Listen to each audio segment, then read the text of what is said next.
अब जो ही वो बनाने मंदिर बन रहा था, इतने में गोरखनाथ जी आगे। एक क्योंकि वो पहचान तो उसको सके नहीं, परमात्मा ने कबीर जी ने बताया कि वो गोरखनाथ थे। एक सिद्ध पुरुष थे। राजा से कहा कि राजा, इतना बढ़िया मंदिर बना रहे हो, उसमें मूर्ति होनी चाहिए भगवान श्री कृष्ण और उसकी बहन सुभद्रा की और बलराम की। बगैर मूर्ति के मंदिर कैसा? उन्होंने कहा, राजा ने कहा कि भगवान ने सौपन में मुझे मना किया था कि सौपन तो सौपन ही होता है, हमारे आदेश का पालन करो। ला कर ली।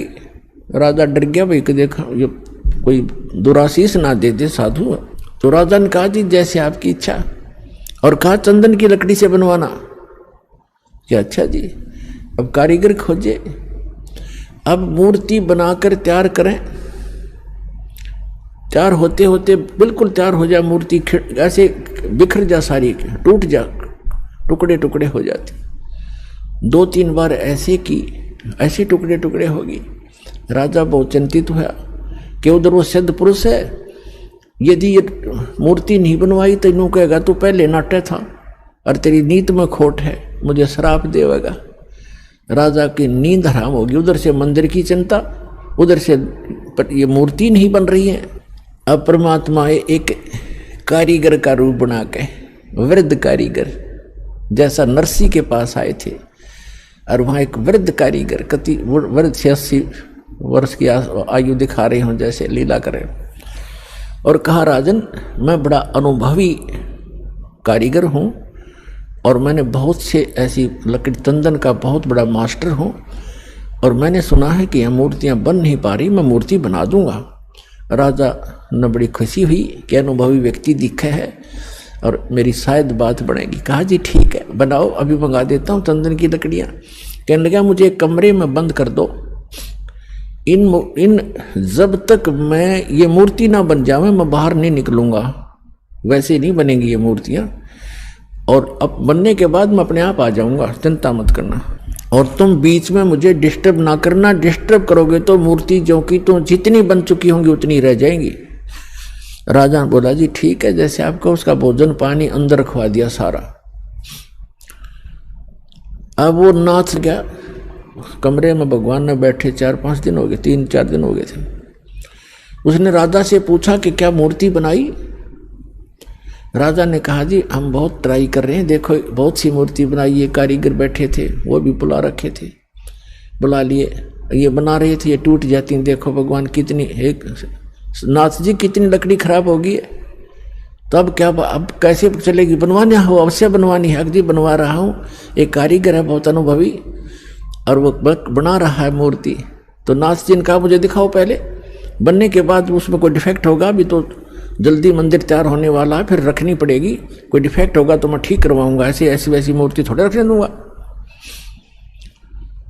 तो उन्होंने बताया, जी कारीगर ने कहा कि जब तक मैं मूर्ति नहीं बनेगी मैं बाहर नहीं आऊंगा, और बीच में तुमने मुझे छेड़ दिया तो मूर्ति वहीं की वहीं रह जाएंगी।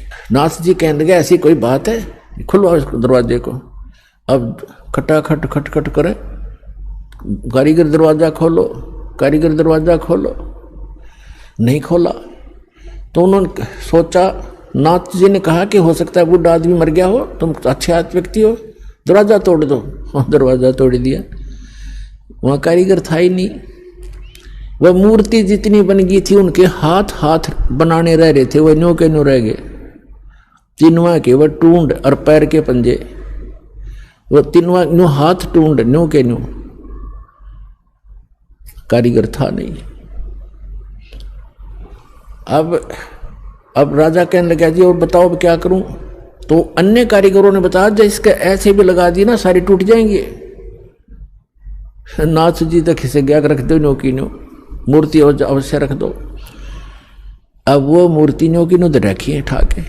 अब क्या हुआ कि वो मंदिर बनकर तैयार हो गया, और उधर से हम उसने मंदिर बनाने से हाथ खड़े कर लिए, सरेंडर कर दिया था राजा ने।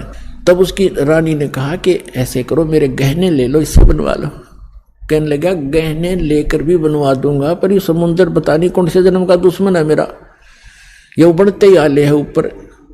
तो सपने में भगवान दिखाई दिए श्री कृष्ण जी ने। श्री कृष्ण जी दिखाई दिए। हाँ, उससे पहले परमात्मा आए स्वयं एक वृद्ध रूप बना के, वृद्ध अवस्था में, बड़े ऋषि उम्र के साधु संत का रूप बना के, हाथ में माला और छड़ी ले रहे हाथ में, और आके कहने लगे, राजन क्यों चिंतित हो आप।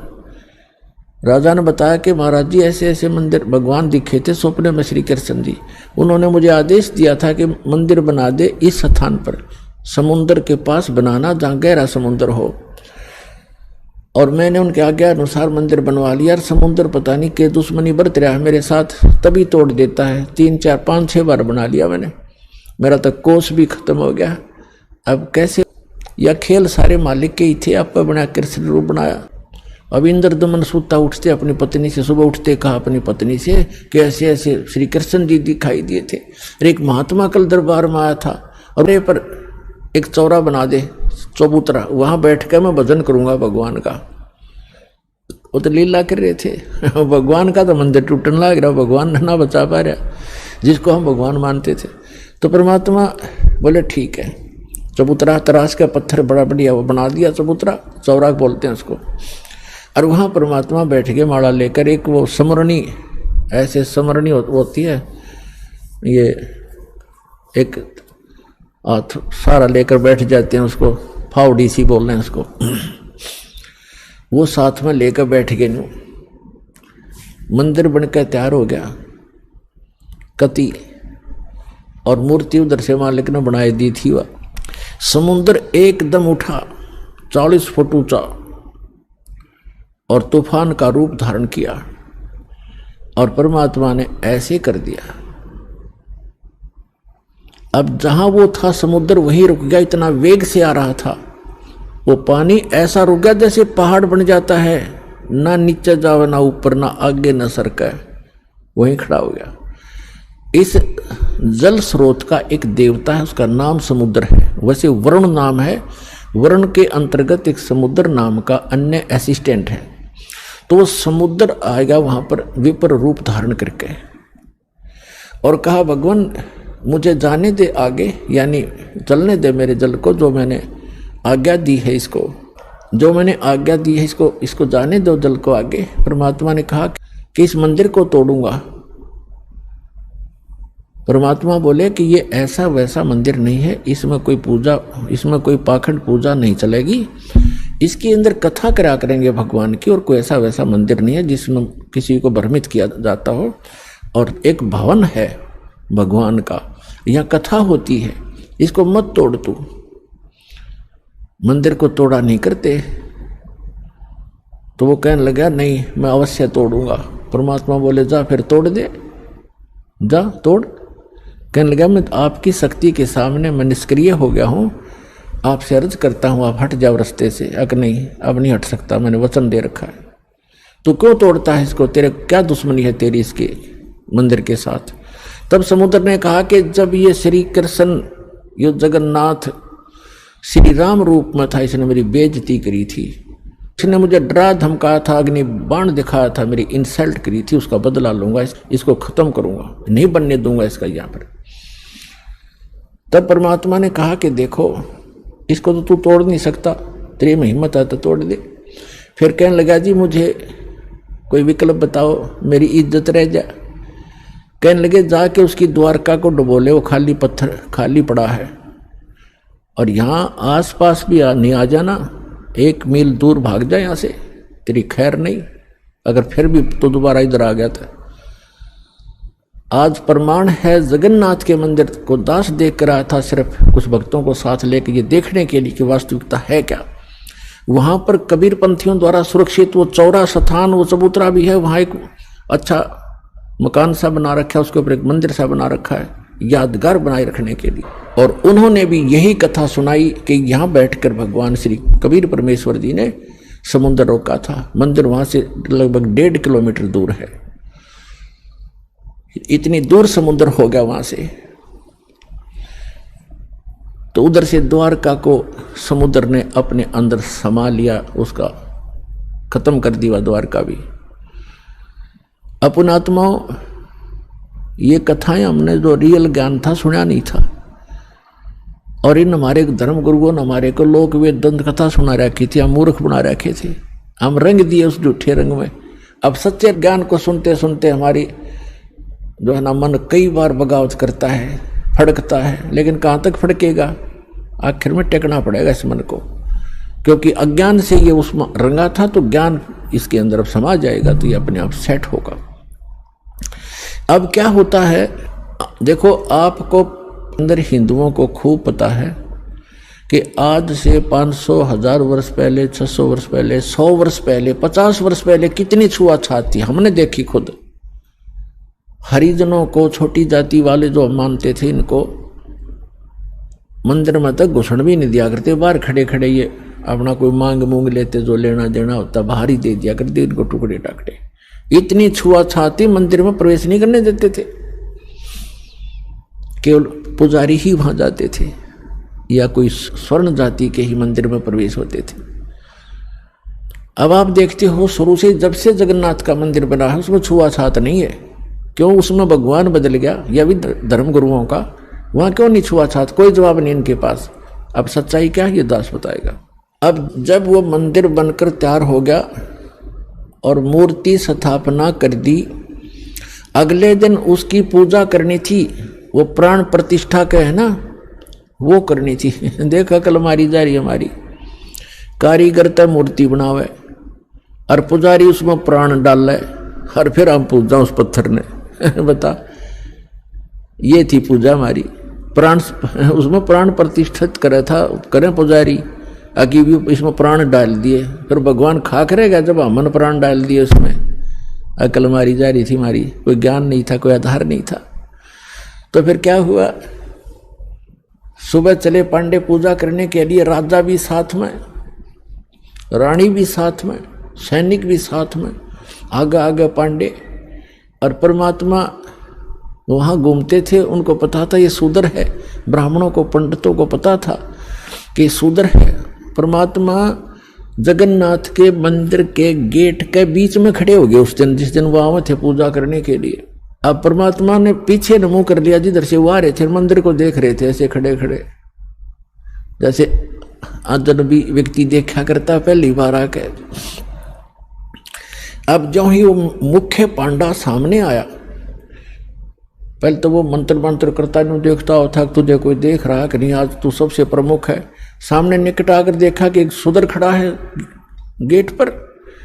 परमात्मा को उसने ऐसे हाथ मारा और परमात्मा इतनी दूर गिर गए जाके और कहा, शूद्र तुझे शर्म नहीं आती? तो ऐसे पवित्र मंदिर के द्वार पर खड़ा है, दूर मर जा यहाँ से। तो ने अछूत कर दिया सारे मंदिर को। अब परमात्मा एक तरफ बैठ के जाके, जैसे एक ऐसा ही व्यक्ति बैठ जाता है, एक तरफ नो करके बैठ गए। अंदर जाकर क्या देखते हैं, वो तीनों मूर्ति उस अछूत का रूप धारण किए हुए हैं। अरे क्या हो गया, अरे ये क्या हो गया, ये कोई जादूगर है, ये अछूत कोई जादूगर है, देखो मूर्ति कैसी बन गई है। परमात्मा थोड़ी देर में फिर वह लीला खत्म कर दी, वो नो के नो श्री कृष्ण खड़े। फिर उन्होंने मांझे धोए गंगा जल से शुद्ध करो, ये तो अछूत ने अपवित्र कर दी। वो सारा कुछ उन्होंने कर करा के अपना फारिग हुए, मंदिर चालू हो गया। उधर से क्या हुआ, उस मुख्य पांडे ने, जिसने भगवान का धक्का मारा था, धक्काए थे, उसके सारे शरीर में कोढ़ शुरू हो गया, कोढ़ ही हो गया। वो चाम कटकट पड़े, सारी रात रोए चिल्लावे, सारी जड़ी बूटी करवा ली, सारी सतुति प्रार्थना, भगवान कृष्ण का कट्टर पुजारी था उसको अर्ज कर लिया। तो सपने में श्री कृष्ण दिखे उसने और कहा जाके कि पांडे उस महापुरुष के चरण धो के पी ले, तेरा तब पीछा छूटेगा, नहीं तो तेरी जान नहीं बचेगी, मेरे पास कोई तेरा समाधान नहीं इसका। अब कहते मरता क्या नहीं करता। उसने अपने साथी पांडे बुलाए और कहा भी भगवान ने ऐसे ऐसे कहा है, मेरा बुरा हाल है, और ऐसे आदेश दिया है भगवान ने, क्या करूं मैं? वो कहने लगे क्या फर्क पड़ता है, जान बच जाएगी, और चल चरणामृत ले ले, उसके माफी मांग ले, क्षमा याचना कर ले। अब परमात्मा बैठे थे वहां घूमा करते हो तो काम ही सारे थे। अब वो पांडा से लेकर चल रहा कटोरे में जल चरणामृत बनाऊंगा, वो निकट आओ परमात्मा आगे को चल दे। अके नहीं पांडे दूर रहना, हम अछूत है, दूर रहना अछूत है। और वो हाथ जोड़ा, महाराज डट जाओ, महाराज जी रुक जाओ, मैं मर गया, मेरा बुरा हाल है। कि नहीं आप अछूत, आपको अछूत के निकट नहीं आना चाहिए। अब काफ़ी देर उनकी रिहर्सल करके रैली काट गए, तब बैठ गए एक पत्थर पे। अकबोल क्या कहना चाहते हो? उन्होंने कहा जी ऐसे ऐसे मुझे कोड लग गया, मेरा कुछ समाधान बताओ। आपके चरण धोकर पीऊंगा, श्री कृष्ण जी ने बताया है। परमात्मा बोले चरण धोना अच्छी बात है, लेकिन केवल चरण धोने कर पीने से नहीं बनेगी बात। मैं जो कहूं वो करना पड़ेगा, अगर जो कहोगे वही कर लूंगा। इस मंदिर के अंदर कोई छुआछात नहीं होगी। यदि तुमने छुआछात की तो तुम्हारी सबकी यही दशा फेर हो जाएगी, जो भी इसमें छुआछात करेगा। और एक पत्तल में शूद्र और ब्राह्मण रोटी खाओगा। मंजूर है? अकदी मंजूर है। कि ठीक है, ले जा चरणामृत। चरणामृत ले गया। ने बोला 40 दिन नहाइए, इसने सुरक्षित रखना, बाल्टी में थोड़ा बहुत डालते रहना, नहाता रहना और इसमें से पीते रहना। 40 दिन में ठीक होगा। कहते तो फिर बीच में क्यों तुरंत ठीक हो जाए तो फिर भूल जाए आदमी। तो ये दास उस मंदिर को देख कर आया था। कोई भी आओ यहाँ पर, अछूत आओ, कोई सब इकट्ठे बैठ कर खाते हैं खाना। मैं बोला भाई सारे मंदिरों में ऐसा नहीं है, तो इसमें क्यों ऐसा है कि छुआछात नहीं है? कि ये लीला है भगवान की, लीला है जगन्नाथ की। कोई बात हुई ये कोई सिर पैर है तुम्हारी बात का? लीला है जगन्नाथ की। दूसरे मंदिरों में जगन्नाथ कहाँ गया जहां तुम किसी ने घोषणा बना दिया करते? फिर मैंने उससे प्रश्न किया कि हमने सुना है कि ये मंदिर पहले 6 बार टूटा, फिर कैसे बना भाई? ये किसने बनवाया? कि लीला है जगन्नाथ की। बता कोई खाक है इनका उत्तर? लीला है जगन्नाथ की। कहने लगे हमने सुना है 2-3 बार टूटा है, 6 बार तो नहीं, 2-3 बार सुना है हमने। मैं फिर किसने बचाया इसको कि लीला है जगन्नाथ की? तेरा सिर है जगन्नाथ की लीला। कक्का पता नहीं, दुनिया बंडा जी मूर्ख बना रखे वहां पर। उसमें मूर्ति रखने का आदेश नहीं था, तुमने मूर्ति रख रखी है। अर्ध रात्रि बीत गई थी, सौपन में दिखे घनश्याम। इंद्र दमन एक मंदिर बनवा दे, जगन्नाथ हो जिसका नाम। इंद्र दमन एक मंदिर बनवा दे, जगन्नाथ हो जिसका नाम। अर्ध रात्रि बीत गई थी, सौपन में दिखे घनश्याम।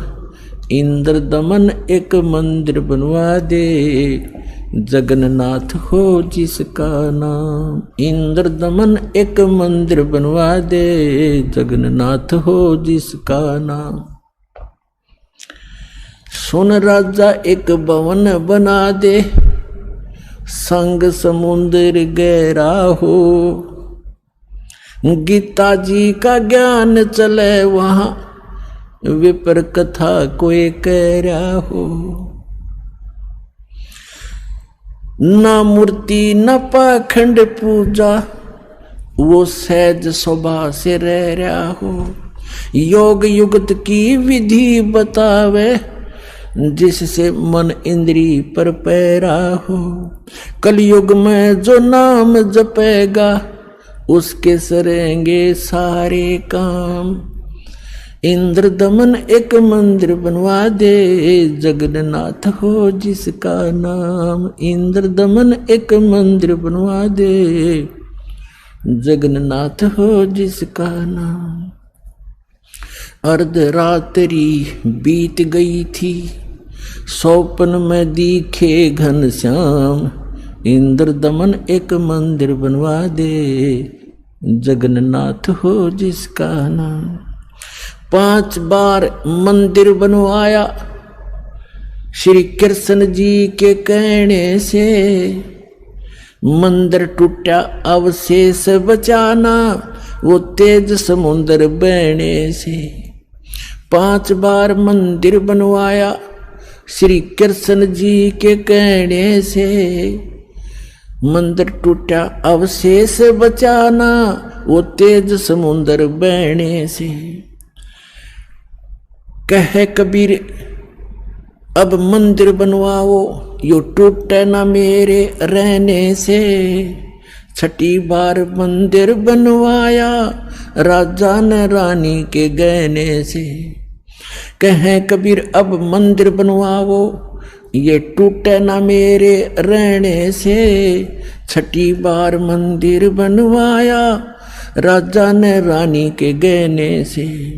कह श्री कृष्ण ये पूर्ण ब्रह्म कबीर यही है, इसके चरणों में कर ले प्रणाम। इंद्र दमन एक मंदिर बनवा दे, जगन्नाथ हो जिसका नाम। इंद्र दमन एक मंदिर बनवा दे, जगन्नाथ हो जिसका नाम। अर्धरात्रि बीत गई थी, सौपन में दिखे घनश्याम। इंद्र दमन एक मंदिर बनवा दे, जगन्नाथ हो जिसका नाम। कहे कबीर एक चबूतरा बनवाओ, जहां राम नाम लो लाऊंगा। जिस पर बैठ मैं संग समुद्र को रोकूं और मंदिर को बचाऊंगा। कहे कबीर एक चौरा बनवा दे, जहां बैठ राम नाम लो लाऊंगा। जिस पर बैठ समुद्र को रोकूं और मंदिर को बचाऊंगा। अब कहे समुद्र उठो भगवान, मैं मंदिर तोड़ने जाऊंगा। राम रूप में इसने मुझे सताया, वो बदला लेना चाहूंगा। कहे समुद्र उठो भगवान, मैं मंदिर तोड़ने जाऊंगा। राम रूप में इसने मुझे सताया, वो बदला लेना चाहूंगा। अग्नि बाण से इसने रास्ता मांगा और कहा था मुझको नीचे गुलाम। इंद्र दमन एक मंदिर बनवा दे, जगन्नाथ हो जिसका नाम। इंद्र दमन एक मंदिर बनवा दे, जगन्नाथ हो जिसका नाम। अर्धरात्रि बीत गई थी, सौपन में दिखे घनश्याम। इंद्र दमन एक मंदिर बनवा दे, जगन्नाथ हो जिसका नाम। इंद्र दमन एक मंदिर बनवा दे, जगन्नाथ हो जिसका नाम। श्री कृष्ण जी की पूरी द्वारका, परमात्मा ने कहा समुद्र से, श्री कृष्ण जी की पूरी द्वारका उस पर जाकर लाओ घात। इधर समुद्र बहर जो आ गया तो ठीक नहीं रहेगी बात। कृष्ण जी की पूरी द्वारका उस पर जाकर लाओ घात। और सुनो समुद्र जब इधर फिर आ गया ठीक नहीं रहेगी बात। एक मील वो सागर हट गया, जोड़ करके दोनों हाथ। और पूरी द्वारका डबोली थी, वो श्री कृष्ण जी की बिगाड़ी जात। एक मील समुद्र हट गया, जोड़ करके दोनों हाथ। और पूरी द्वारका डबोली फिर श्री कृष्ण जी की बिगाड़ी जात। पर्वत की जो रुक्या समुद्र, पर्वत की जो रुक्या समुद्र, ऐसे जगन्नाथ का बन गया धाम। इंद्र दमन एक मंदिर बनवा दे, जगन्नाथ हो जिसका नाम। इंद्र दमन एक मंदिर बनवा दे, जगन्नाथ हो जिसका नाम। अर्धरात्रि बीत गई थी, सौपन में दिखे घनश्याम। इंद्र दमन एक मंदिर बनवा दे, जगन्नाथ हो जिसका नाम। इंद्र दमन एक मंदिर बनवा दे, जगन्नाथ हो जिसका नाम। वर्द कारीगर बन के आए, वो बंदी छोड़ कबीर करतार। हाथ पैर प्रतिमा के रह गए, धक्के ते दिए खोल कवाड़, वर्द कारीगर बन कर आए, बंदी छोड़ कबीर करतार, हाथ पैर प्रतिमा के धक्के ते दिए खोल कवाड़, अछूत रूप में साहेब आए, खड़े हुए थे बीच द्वार, पांडे जी ने धक्का मारा कह करके न नीच गुलाम, अछूत रूप में साहेब आए, खड़े हुए थे बीच द्वार, पांडे जी ने धक्का मारा कह करके न नीच गंवार, कोड लगा वो पांडा रोवे, कोड लगा वो पांडा रोवे, और काया का गल गया सब शाम, इंद्र दमन एक मंदिर बनवा दे, जगन्नाथ हो जिसका नाम, इंद्र दमन एक मंदिर बनवा दे, जगन्नाथ हो जिसका नाम, इंद्र दमन एक मंदिर बनवा दे, जगन्नाथ हो जिसका नाम। अर्धरात्रि बीत गई थी, सौपन में दिखे घनश्याम, इंद्र दमन एक मंदिर बनवा दे, जगन्नाथ हो जिसका नाम, इंद्र दमन एक मंदिर बनवा दे, जगन्नाथ हो जिसका नाम।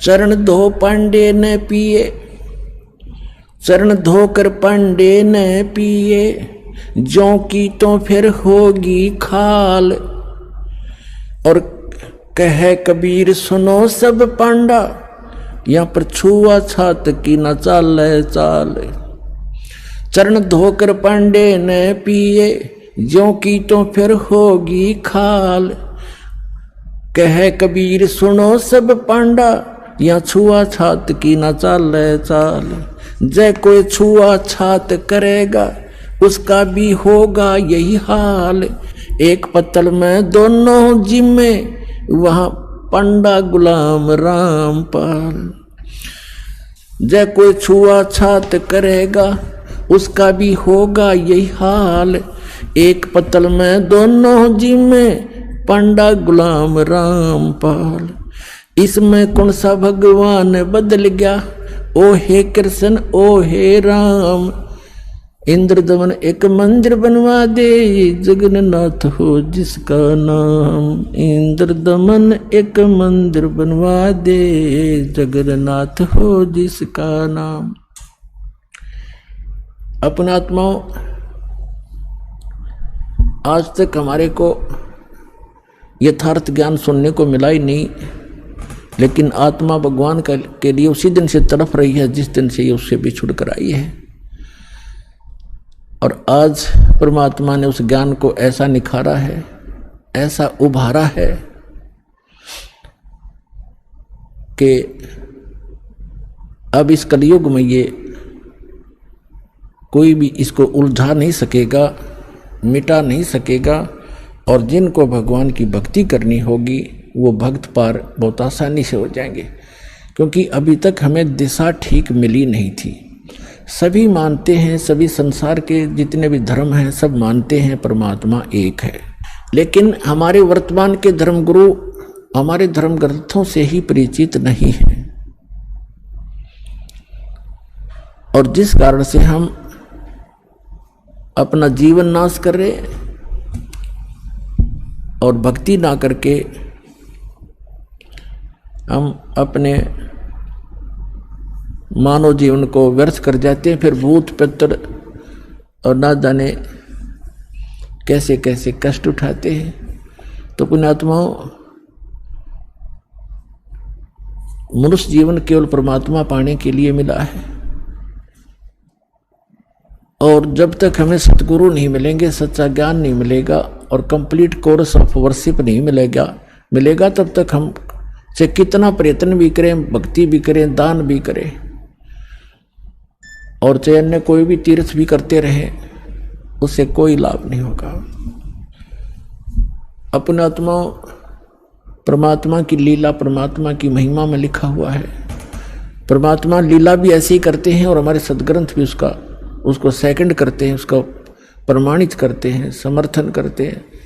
क्योंकि हम जितने भी धार्मिक जो धर्म बने हुए हैं और जितने धार्मिक व्यक्ति हैं, प्रत्येक अपने अपने सदग्रंथों को सही सत्य मानते हैं। हिंदू धर्म के अनुयायी अपने पुराणों को, अपने वेदों को, अपनी श्रीमद् भगवत गीता को, इनको सबको कति सत्य मानते हैं और बिल्कुल सत्य हैं। लेकिन हमें ज्ञान उसके विपरीत प्राप्त है।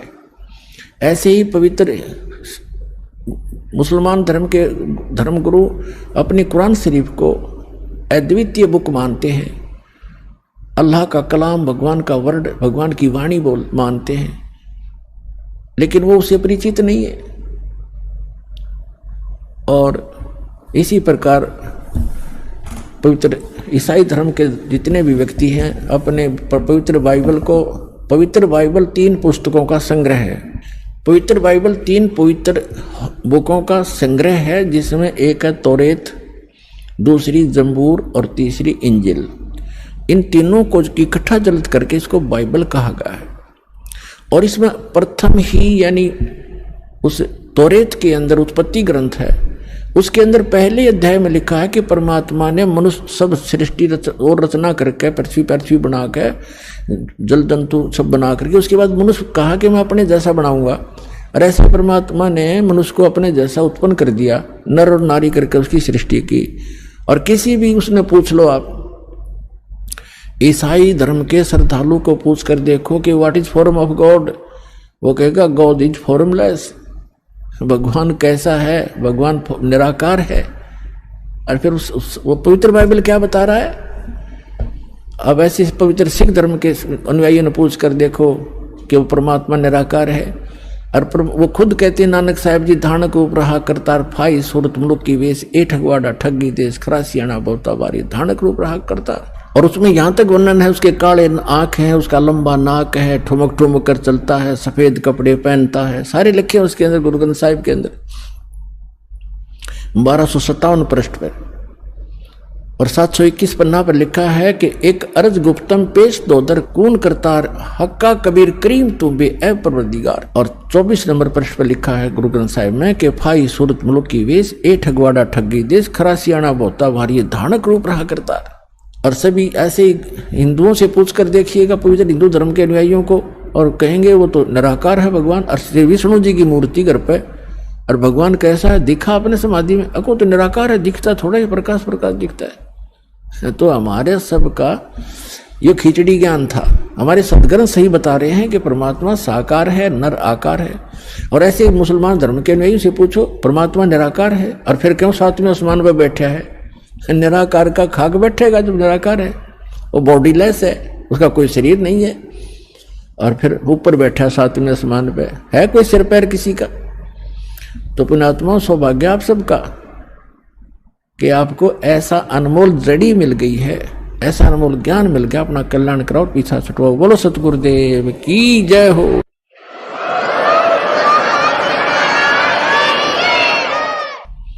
परमपिता परमात्मा पूर्ण ब्रह्म, सारी सृष्टि के रचनहार, सर्व के पालक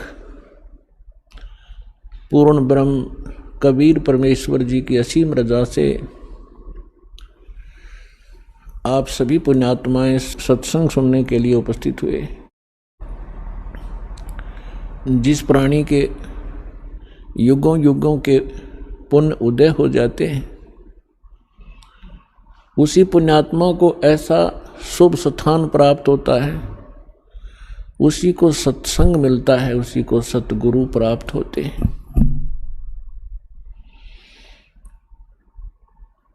जैसा कि श्रीमद् भगवत गीता अध्याय नंबर 7 के श्लोक नंबर 12 से लेकर 15 तक गीता ज्ञानदाता जो श्री कृष्ण जी प्रवेश करके बोल रहा है, वो काल भगवान ब्रह्म 21 ब्रह्मांड का प्रभु, जिसको सरपुरुष भी कहते हैं, वो कह रहा कि अर्जुन, जो इन तीनों गुणों की रजगुण ब्रह्मा, सतगुण विष्णु, तमगुण शिव जी तक की साधनाएं करते हैं, ये अपना जीवन नाश कर रहे हैं। और इनके विषय में फिर आगे कहा है कि जिनकी बुद्धि इस त्रिगुणमयी माया अर्थात इन्हीं भगवानों से मिलने वाले क्षणिक लाभ पर आश्रित हो गए हैं, टिक गए हैं, दृढ़ हो गए हैं, वो अपना जीवन नाश कर जाते हैं, क्योंकि उनके अंदर ये 4 गुण उपस्थित हो जाते हैं। राक्षस स्वभाव को धारण किए हुए, मनुष्यों में नीच, दूषित कर्म करने वाले मूर्ख, यानी इन भगवानों की तीनों गुणों युक्त रजगुण ब्रह्मा जी, सतगुण विष्णु, तमगुण शिव जी की साधना करने वालों को गीता जी के अंदर श्री गीता ज्ञानदाता ने कहा है कि ये राक्षस स्वभाव को धारण किए हुए मनुष्यों में नीच दूषित कर्म करने वाले ये मूर्ख मेरी साधना भी नहीं करते, यानी ब्रह्म तक भी नहीं इनकी बुद्धि पहुंची। फिर अपनी साधना करने वालों के विषय में बताया है कि जो मेरी भक्ति करते हैं वो 4 प्रकार के हैं, अर्थार्थी, आर्त, जिज्ञासु और ज्ञानी। अर्थार्थी तो वो होते हैं जो केवल धन लाभ के लिए अनुष्ठान किया करते हैं, घर में घना धन हो जा, लाभ हो बिजनेस में, इस आधार से जो केवल वेदों के आधार से, वेद मंत्रों के आधार से जो साधना करते हैं, अनुष्ठान करते हैं धन प्राप्ति के लिए, धनी होने के लिए, वो भी मेरे ही उपासक हैं, क्योंकि वो आन उपासना नहीं करते, अन्य देवी देवता की पूजा वो नहीं करते, लेकिन वो भी अपना उद्देश्य भूल चुके हैं। दूसरे आर्त यानी संकट निवारण के लिए जो अनुष्ठान किया करते हैं वो केवल वेद मंत्रों से ही करते हैं, वो भी मेरे ही पुजारी हैं, लेकिन वो भी अपनी दिशा भूल चुके हैं, क्योंकि इस अध्यात्म मार्ग के अंदर केवल इतना ही पर्याप्त नहीं है। फिर तीसरे जिज्ञासु बताए हैं। जिज्ञासु वो कर्महीन प्राणी होते हैं जो घर से निकलते हैं परमात्मा प्राप्ति के लिए, घर भी त्याग देते हैं, आगे जैसे भी उनको गुरु मिलते हैं उनसे ज्ञान ग्रहण कर लेते हैं और ज्ञान ग्रहण करके वक्ता बन जाते हैं, प्रभुता की भूख बन जाती है उनके अंदर। उस ऊट पटांग ज्ञान से लाखों लोगों को डुबो जाते हैं और स्वयं भी डूब जाते हैं। ये तीनों रिजेक्ट किए हैं गीता ज्ञानदाता ने कि ये अच्छे, ये साधक ठीक नहीं। चौथे ज्ञानी बताए। ज्ञानी वो प्राणी होते हैं जिनको ये ज्ञान हो गया कि जैसे परमात्मा की वाणी माता है, मानुष जन्म दुर्लभ है, ये मिलन बारंबार, तरवर से पत्ता टूट गिरे वो बोर न लगता डर, मानुष जन्म पाए कर जो नहीं रटे हरि नाम, जैसे कुआ जल बिना भाई बनवाया क्या काम। अब उनको ये ज्ञान हो गया कि मनुष्य जीवन का जो मूल कर्तव्य है, मूल उद्देश्य है केवल परमात्मा प्राप्ति, सत साधना करना और मोक्ष करवाना होता है। उनको दूसरे ये भी ज्ञान हो जाता है ज्ञानी को कि पूर्ण मोक्ष पूर्ण परमात्मा से ही होता है, इन अन्य देवताओं से नहीं होता। ब्रह्मा विष्णु महेश या अन्य उपासना जो करते हैं किसी देवी देवता की, इनसे मोक्ष संभव नहीं है। उनको ये भी ज्ञान हो चुका है,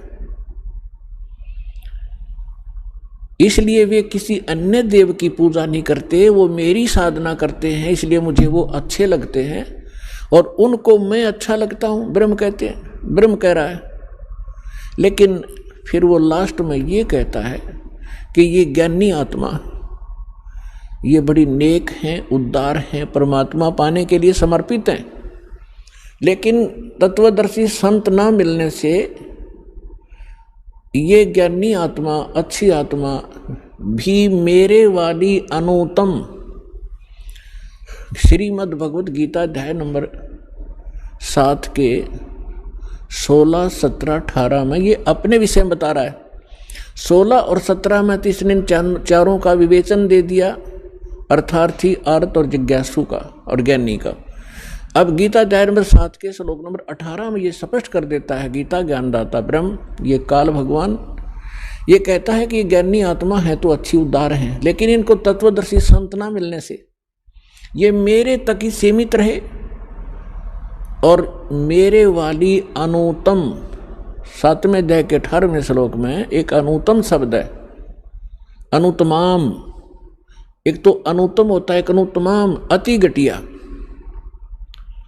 एक उच्च, एक उच्चतम, सर्वोच्च, यानी सबसे घटिया मेरी साधना है, उसमें ये आश्रित हो गए। अब कहते हैं ये ज्ञानी सभी उदार हैं, लेकिन ये मेरे वाली घटिया में अनुत्तम अश्रेष्ठ गति में ही श्रेष्ठ रहे। अब ब्रह्म की साधना क्या है? ओम नाम का मंत्र, और ओम नाम से क्या प्राप्ति होती है? ब्रह्मलोक। गीता अध्याय नंबर 8 के श्लोक नंबर 13 में ये अपनी साधना स्पष्ट करते हैं कि ओम इति एकाक्षरम ब्रह्म व्यवहारण माम अनुसमरण यह परियाति तजंदेहम स याति परमाम गतिम। मुझ ब्रह्म का केवल एक ओम मंत्र है, नथिंग एल्स। इसके अतिरिक्त मेरा कोई मंत्र नहीं है, और इसका अंतिम सांस तक, शरीर त्यागने तक इसका सिमरण करता हुआ जो शरीर छोड़कर जाता है होता है।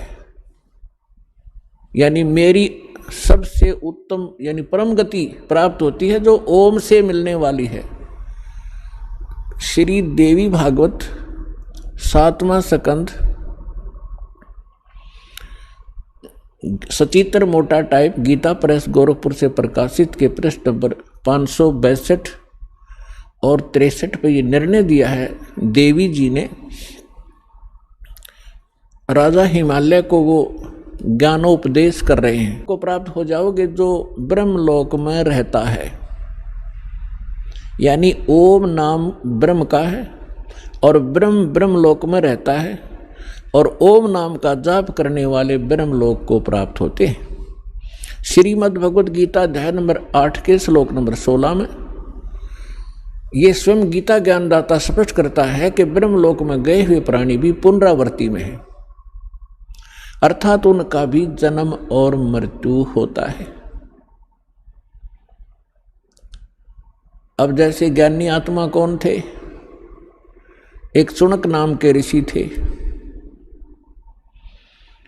एक चुनक नाम के ऋषि थे। परमात्मा पाने के लिए उद्देश्य से उन्होंने वेदों को पढ़ा, और जैसा भी ब्रह्मा जी से या मनु जी से अन्य जितने भी ऋषि हुए सभी नकली थे, इनको वेद ज्ञान नहीं था।